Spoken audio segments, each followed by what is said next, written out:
منبر نور پر جلوہ بار علماء ذویل کرام، مشائخ سادات، حاضرین اہل سنت و جماعت، السلام علیکم ورحمۃ اللہ وبرکاتہ۔ الحمد للہ الحنان المنان الذي خلق الإنسان وعلمه البيان، والصلاة والسلام على رسوله سيد الإنس والجان وعلى آله وأصحابه ذوي الخير والإحسان، أما بعد فأعوذ بالله من الشيطان الرجيم، بسم الله الرحمن الرحيم، قل إن كنتم تحبون الله فاتبعوني يحببكم الله ويغفر لكم ذنوبكم والله غفور رحيم، صدق اللہ مولانا العظیم۔ بارگاہ رسالت آپ صلی اللہ تعالیٰ علیہ وسلم میں ایک بار درود پاک کا ہدیہ پیش کریں۔ اللہم صلی علی سیدنا و مولانا محمد معدن الجود والکرم وآلہ واصحابہ الکرام ابنہ الکریم وبارک وسلم صلاة دائمة سرمدا ابدا۔ آج ہلدوانی کی تاریخ میں ایک عظیم سماع روحانی مشن کی طرف سے قائم کی ہوئی روحانی مجلس میں ایسا لگتا ہے ہوا کا موسم بتا رہا ہے وہ زلف اپنی لہرا رہے ہیں، سواری طیبہ سے چل پڑی ہے حضور تشریف لا رہے ہیں، وہ آئیں گے آتے ہوں گے ابھی آئیں گے، وہ آئیں گے آتے ہوں گے ابھی آئیں گے، یہی سوچ کے ہم نے محفل کو سجا رکھا ہے۔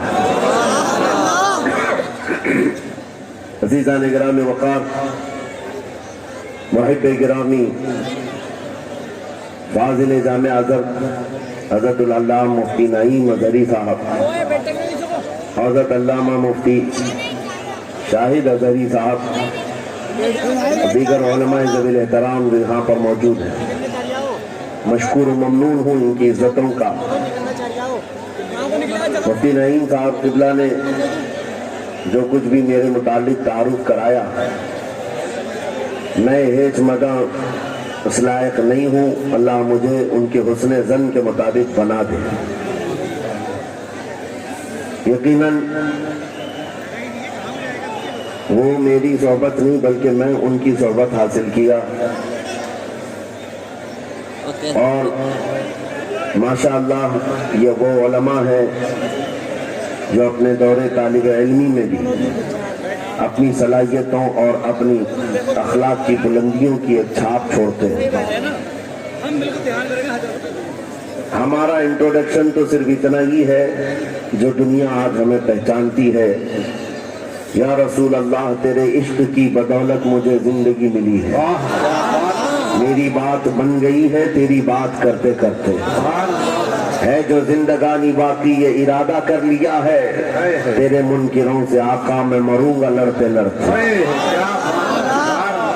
بڑی عجیب بات ہے، میں آپ حضرات کے درمیان یہاں آیا، علاقے کی جغرافیت معلوم کرنا میری عادت رہتی ہے، اتفاقی بات ہے مولانا شاہد صاحب اظہری نے مجھے بتایا کہ یہ چوک بھی مجاہد چوک کہلاتا ہے، سبحان اللہ، اور یقیناً یہاں مجاہدین کو ہونا بھی چاہیے، اور شاید 17 نمبر بھی ہے جو ہمارے بدر کی تاریخ بھی ہے، جہاں 17 نمبر بدر کی تاریخ یاد دلائی جائے اور نام بھی مجاہد ہو تو وہاں کے بندے کو بزدل ہونا زیب نہیں دیتا۔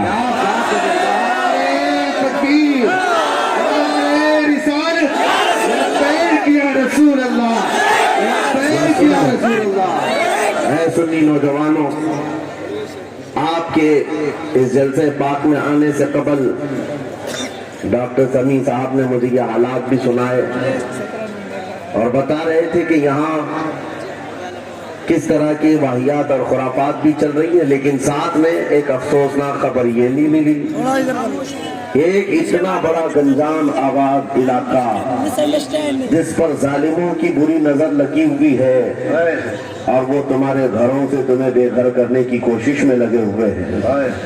ایک بات یاد رکھو، میں آج کے اس منبر سے انہیں پیغام دے کر کے جاتا ہوں، تم کیا تمہارے باپ داداؤں نے بھی اکھاڑنے کی کوششیں کی ہیں، اور صرف یہ ایک خطہ نہیں ہے، ایک خطہ نہیں ہے، ان کیڑوں کی تو کوئی حیثیت نہیں، ان کا باپ اسرائیل مل کر غزہ کو کچھ نہیں کر سکا۔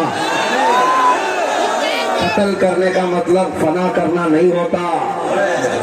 اسرائیل جیسی ظالم طاقت جس کے پاس سپر پاور طاقتیں پیٹریوٹ میزائل بھی ہیں، دادا امریکہ ساتھ میں کھڑا ہوا ہے، یورپی یونین ساتھ میں کھڑی ہے، اور نہتے کنکریاں لے کر کھڑے ہونے والے بچوں کا مقابلہ کر رہے ہیں، اور ایک دو نہیں 10,000 سے زیادہ قتل بھی کر ڈالے، بچوں کو مار بھی دیا، لیکن پیٹ نہیں بھرا، ڈر ختم ہی نہیں ہوا، وہ ڈر ابھی بھی ختم نہیں ہوا، ہزاروں کو قتل تو کر لیا، لیکن رات کی نیند اور چین ابھی بھی بیکار ہے، غارت ہے، کیونکہ انہیں اندازہ ہے اس بات کا کہ ان میں ایک بھی زندہ باقی رہ گیا تو کل کا وہ صلاح الدین بن سکتا ہے، تاریخ دہرائی جا سکتی ہے۔ تمہارے علاقوں کو اکھاڑ پھینکنے اور اس کو بے گھر کرنے کی ایک ہی سازش ہوتی ہے کہ یہ غلامان امت محمدیہ میں رسول پاک صلی اللہ تعالیٰ علیہ وسلم کی اس امت میں کوئی شیر بیدار نہ ہو جائے، ورنہ کتوں کی نیند حرام کر کے رکھ دے گا۔ میرے عزیزو، اپنی ویلیو سمجھو، اپنی حیثیت سمجھو، جب تمہارے ساتھ بری نظر لگ جائے تو تمہارے عروج و ارتقاء کی منزلیں شروع ہو جاتی ہیں۔ ان ظالموں کو یہ تاریخ یاد ہونا چاہیے کہ جب میرے خواجہ سرکار غریب نواز ہندوستان تشریف لائے تھے، ان کے آنے کے بعد جو کچھ بھی ان کے ساتھ کیا گیا، ان کے باپ داداؤں نے تاریخ بتائی ہوگی، غریب نواز کو نکالنے کے لیے، ان کی جھوپڑی اجاڑنے کے لیے، ان کے خیمے کو توڑنے کے لیے، یہاں تک کہ سرکار غریب نواز جس درخت کے نیچے بیٹھے وہاں سے اٹھوا دیا، کیا کیا نہیں کیا، لیکن آج تاریخ 800 سال کے بعد بھی سناٹے تاک تھپڑ مار کر کے بتا رہی ہے، جس کو تم یہاں سے بے گھر کرنے کی کوشش کر رہے تھے، اللہ نے اسے ایسا بادشاہ بنایا، تمہاری حکومتیں 5 سال کے بعد ڈیل ڈول ہونے لگتی ہیں، اور اس مرد قلندر کی حکومت 800 سال سے چل رہی ہے، وہ بھی گردنوں پر نہیں لاکھوں دلوں پر حکومت قائم ہے۔ کیا بات ہے! قرآن میں اللہ فرماتا ہے وَأَمَّا مَا يَنْفَعُ النَّاسَ فَيَمْكُثُ فِي الْأَرْضِ، جو لوگوں کو نفع دیتا ہے وہ زمین میں برقرار رہتا ہے۔ قرآن کی آیت پڑھ کر کے میں تمہیں حوصلہ دیتا ہوں، تمہیں یہ حوصلہ دیتا ہوں، اللہ نے قرآن میں فرمایا إِنَّ أَرْضِي وَاسِعَةٌ، میری زمین بہت کشادہ ہے، میری زمین بہت کشادہ ہے۔ رب تعالیٰ فرماتا ہے وَلَقَدْ كَتَبْنَا فِي الزَّبُورِ مِن بَعْدِ الذِّكْرِ أَنَّ الْأَرْضَ يَرِثُهَا عِبَادِيَ الصَّالِحُونَ، ہم نے زبور میں یہ لکھ دیا ہے کہ ہم اس زمین کا وارث نیک بندوں کو بنائیں گے۔ آپ اس بات کے خوف میں نہ رہے، اس بات کے خوف میں نہ رہے۔ عزیزان گرامی وقار، جو کام تمہیں کرنے کے لیے کہا گیا ہے وہ کیا ہے؟ وہ ایک ایسا انقلاب اس زمین سے آنا چاہیے، ایک ایسا انقلاب۔ آپ کو میں ایک بات بتا دوں تاریخ میں، جو تمہاری سچویشن اور تمہاری حالت کے مطابق ہو، میں وہ بات کرنے کی کوشش کرتا ہوں تاکہ تمہارے دل پر اثر ہو۔ آپ جس علاقے میں رہ رہے ہیں، آپ یہاں کے حالات بہتر جانتے ہیں۔ وہ دن یاد کرو جب نبی پاک صلی اللہ تعالیٰ علیہ وسلم نے اعلان نبوت فرمایا مکہ میں، اور اس کے بعد کفار و مشرکین کا ظلم شروع ہو گیا، غریب صحابہ کو پکڑ کر مارتے تھے۔ حضرت بلال حبشی، حضرت خبیب ابن عدی، حضرت خباب ابن العرد، حضرت زید بن دفنہ، حضرت عمار بن یاسر، یہ وہ صحابہ ہیں جن کو صرف مارا نہیں گیا ہے، آگ میں تپایا گیا ہے، سب کر لیا۔ موب لنچنگ مکہ کے ظالم کرتے تھے، بہت اور ایک دن ایسا آیا، توجہ میں جو کہنے جا رہا ہوں، نبی پاک صلی اللہ تعالیٰ علیہ وسلم حرم پاک میں داخل ہوئے، مسجد حرم میں آئے، خانہ کعبہ کی چابی اس وقت عثمان بن شیبہ کے پاس ہوا کرتی تھی جو ایمان لائے ہوئے نہیں تھے. یہ حضرت عثمان غنی نہیں ہے، وہ دوسرے عثمان ہیں. عثمان بن شیبہ کے پاس کعبے کی چابی ہوتی تھی. حضور پاک صلی اللہ علیہ وسلم نے ان کے پاس آ کر کے کہا عثمان کعبے کی چابی دو، دروازہ کھول کے میں اندر جانا چاہتا ہوں. انہوں نے کہا نہیں، تم ہمارا دین چھوڑے ہوئے ہو، ہمارے دین سے تم برگشتہ ہو، میں تمہیں کعبے میں اندر آنے نہیں دوں گا. کس سے کہا؟ کائنات کے آقا و مولا رسول اللہ سے. حضور نے کچھ نہیں کہا. توجہ، میرے آقا نے فرمایا عثمان یاد رکھنا ایک دن یہ چابی میرے پاس ہوگی اور یہ چابی میں جس کو چاہوں گا دوں گا اور قیامت تک اس سے کوئی چابی چھین نہیں سکے گا. سبحان اللہ سبحان اللہ. اتنی بڑی بات، جبکہ مکہ کے حالات بہت الگ تھے، جگہ جگہ صحابہ کو مارا جا رہا تھا اور چھپ چھپ کر کے اسلام کی تبلیغ کی جا رہی تھی. اس زمانے میں میرے آقا فرماتے ہیں عثمان یہ چابی ایک دن میرے ہاتھ میں ہوگی کعبے کی، میں جسے چاہوں گا عطا کروں گا اور پھر قیامت تک اس سے کوئی چابی نہیں چھین سکے گا. یہ حدیث پاک میں موجود ہے. عثمان بن شیبہ کہتے ہیں پہلے تو مجھے ہنسی آئی کیونکہ یہ خانہ کعبہ کی چابی کی ذمہ داری عام نہیں ہوتی، خاندانی ہے، برسوں سے چلی ہوئی وراثت کے ساتھ آتی ہے، اور یہ اس طرح سے مجھے کہہ رہے کہ چابی ان کے پاس چلی جائے گی. اور پھر عثمان بن شیبہ کہتے ہیں ان کے حالات دیکھ کر کے تو لگ نہیں رہا تھا کہ چابی جائے گی، لیکن جلال جس انداز میں گفتگو ہو رہی تھی یہ دیکھ کر ڈر بھی لگ رہا تھا کہ کہیں یہ سچ مچ چابی لے تو نہیں لیں گے. پھر عثمان بن شیبہ کہتے وہ حالات بھی آ گئے کہ جب رسول اللہ ہجرت کر کے چلے گئے مکہ سے، صحابہ بھی گھر بار چھوڑ کر چلے گئے. عثمان بن شیبہ کہتے ہیں آپ تو دل میرا چوڑا ہو گیا، کہاں مجھ سے چابی لینے کی بات کر رہے تھے، کہاں ان کا گھر بھی نہیں بچا، گھر بھی چھوڑ کر جانا پڑا.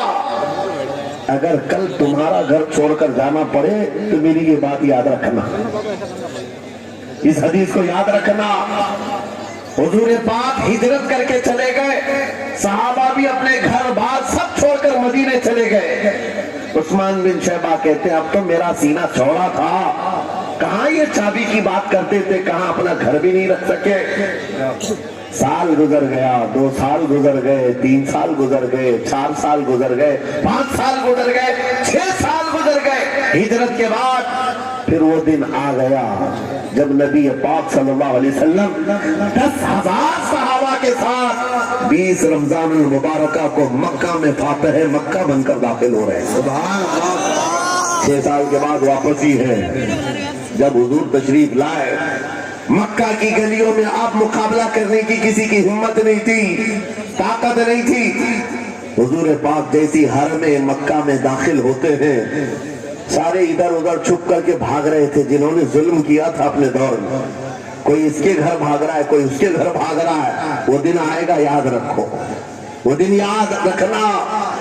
کفار مکہ بھاگ رہے تھے، جان بچا رہے تھے، اور میرے آقا کعبے کے پاس کھڑے ہو کر کے اعلان کر رہے تھے آج تمہاری جان بخش دی گئی ہے، آج تمہارے لیے رحمت کا دن ہے، ہم آج کسی کے ساتھ مقابلہ نہیں کریں گے. حضور اپنی رحمت کے خیرات بانٹ رہے ہیں. پھر آؤ سنو، 10,000 صحابہ کے ساتھ جب مکہ مکرمہ میں میرے آقا داخل ہوئے، اب خانہ کعبہ کھولنے کی بات تھی. چابی کس کے پاس ہے؟ عثمان بن شیبہ کے پاس. بلایا رسول اللہ نے، کہاں ہے عثمان بن شیبہ؟ آئے سر جھکائے ہوئے آئے، ایمان لائے ہوئے نہیں تھے. کہا لاؤ چابی. چابی دے دیا حضور کے ہاتھ میں. کہا ہے عثمان کیا میں نے یہ بات نہیں کہی تھی ایک دن یہ چابی میرے ہاتھ میں آئے گی؟ وہ سر نہیں اٹھا سکے، سر جھکائے کھڑے رہے. میرے آقا نے اپنے ہاتھوں سے چابی کھولا، خانہ کعبہ کا دروازہ کھولا اور وہاں سے سارے شرک و کفر کی آلائشوں کو پاک کیا. پھر اس کے بعد چابی بند کر کے اب سنو، میرے آقا باہر آئے اور فرمایا آج میں یہ چابی ایسے آدمی کے ہاتھ میں دوں گا جس سے قیامت تک کوئی چھین نہیں سکے گا. کتنا بڑا فرمان ہے میرے آقا کا. حضور نے جب یہ فرمایا تو جو بڑے بڑے صحابہ تھے ان کے دلوں میں خواہش تھی کاش چابی ہمیں مل جائے, ہمارے خاندان میں چلتی رہے. وہاں صدیق اکبر بھی ہیں, فاروق اعظم بھی ہیں, عثمان ابن عفان بھی ہیں, حیدر کرار بھی ہیں, رضوان اللہ علیہ مجمعین. سب صحابہ کے دل میں خواہش تھی یہ چابی ہمیں مل جائے. میرے آقا صلی اللہ علیہ وسلم نے سب کی طرف دیکھا اور پھر آیت پڑھی ان اللہ یأمرکم ان تؤدوا الامانات الی اہلھا, بے شک اللہ تمہیں حکم دیتا ہے امانت اس کے اہل کے سپرد کر دو. یہ آیت پڑھ کر کے میرے آقا پھر انہی شخص کو بلاتے ہیں جن کے پاس پہلے سے چابی تھی. عثمان بن شیبہ قریب آؤ, قریب آؤ. وہ کہتے ہیں میری تو حالت غیر تھی, آج تو میں مجرم بن کر کے آیا تھا, قیدی بن کر کے آیا تھا, مجھے تو آج مارا جانا تھا, ایمان لائے ہوئے نہیں تھے. حضور نے کہا یہ چابی واپس میں تم کو ہی دیتا ہوں اور صبح قیامت تک ہی تمہارے خاندان میں رہے گی.